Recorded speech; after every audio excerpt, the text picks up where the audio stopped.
로마서 14장 1절에서 12절까지 말씀 우리 한 절씩 교독하도록 하겠습니다.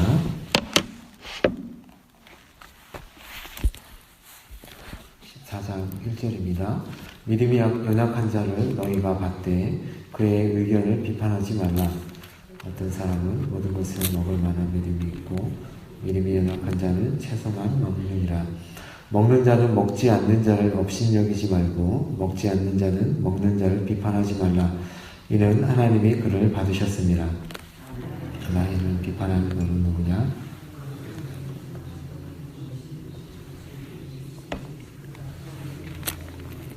이분을 세우시는 권능이 주께 있습니다. 어떤 사람은 이 날을 전날보다 낮게 여기고 어떤 사람은 모든 날을 같게 여기나니 각각 자기 마음으로 확정할지니라. 나를 중히 여기는 자도 주를 위하여 중히 여기고 먹는 자도 주를 위하여 먹으니 이는 하나님께 감사하며 먹지 않는 자도 주를 위하여 먹지 아니하며 하나님께 감사하느니라. 우리 중에 누구든지 자기를 위하여 사는 자가 없고 자기를 위하여 죽는 자도 없도다.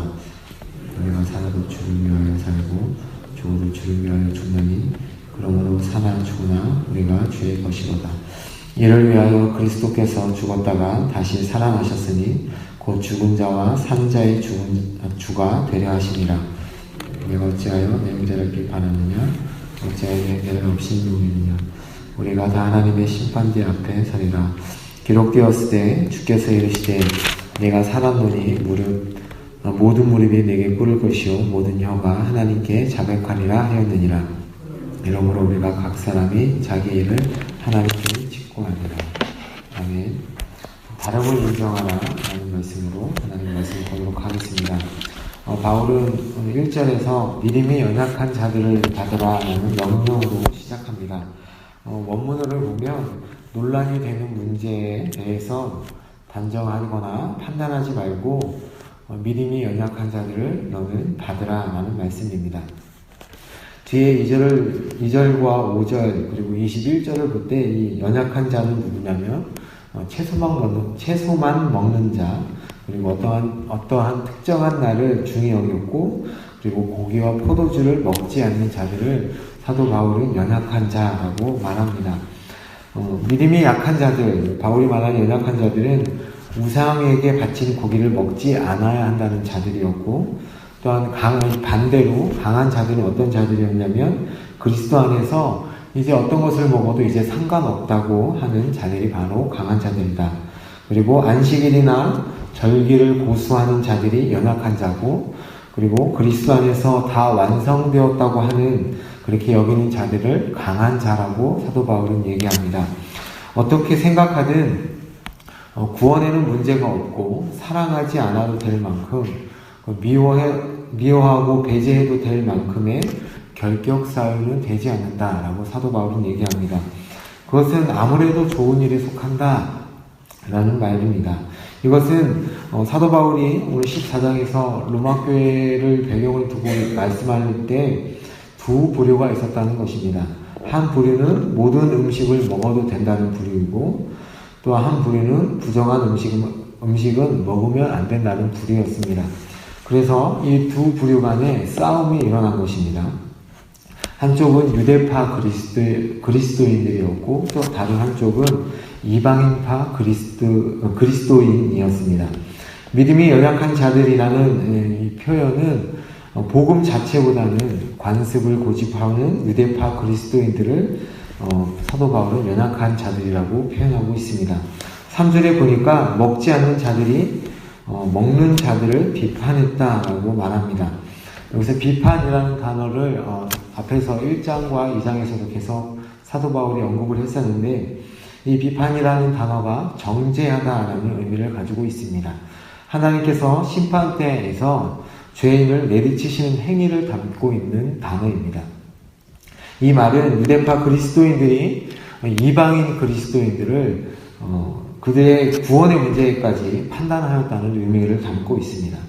그렇다면 이방인 그리스도인을 가만히 있었는가? 이방인 그리스도인들도 유대파 그리스도인들을 업신여겼습니다.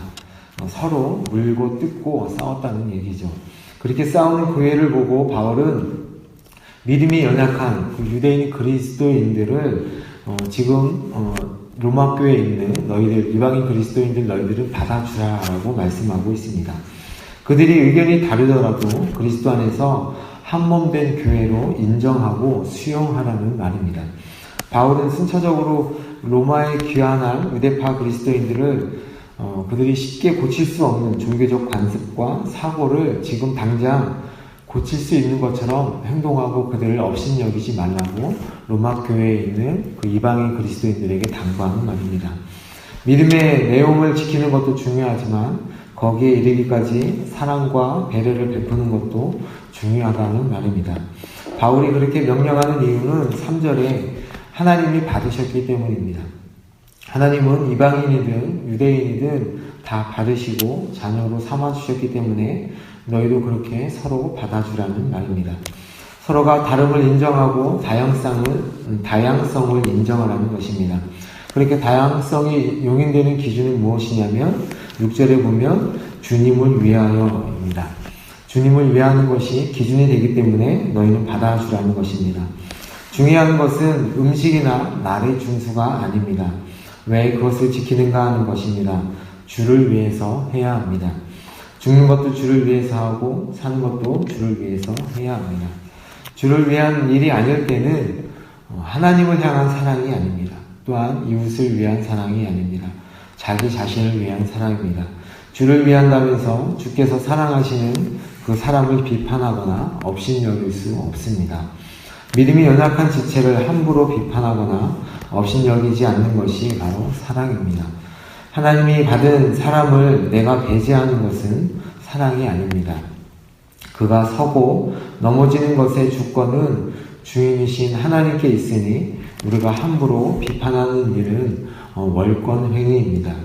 10절에 보면 그것은 도리어 우리가 하나님 앞에서 심판받을 만한 일이 될 것이다 라고 사도 바울은 경고하고 있습니다.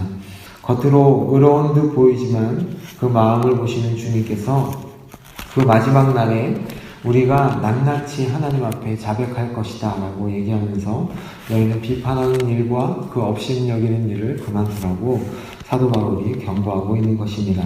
오늘 말씀을 보면서 서로 받아주고 이해하고 사랑하는 그리고 서로 용인해주는 남문교회 모든 성도님들이 되시기를 예수님의 이름으로 축복합니다. 제가 잠시 기도하겠습니다.